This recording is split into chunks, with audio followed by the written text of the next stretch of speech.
Marami sa atin iniisip lang ang sahod.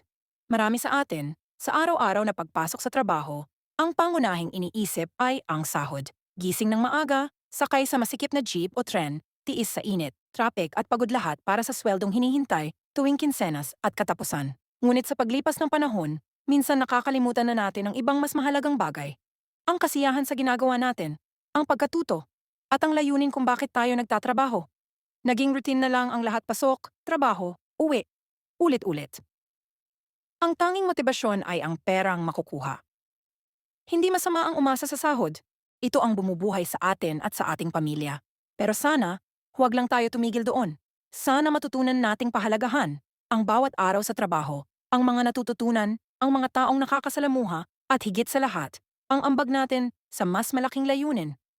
Dahil sa huli, ang trabaho ay hindi lang para kumita, ito rin ay paraan para tayo ay lumago, matuto, at makapagbigay ng halaga sa mundo. Hak.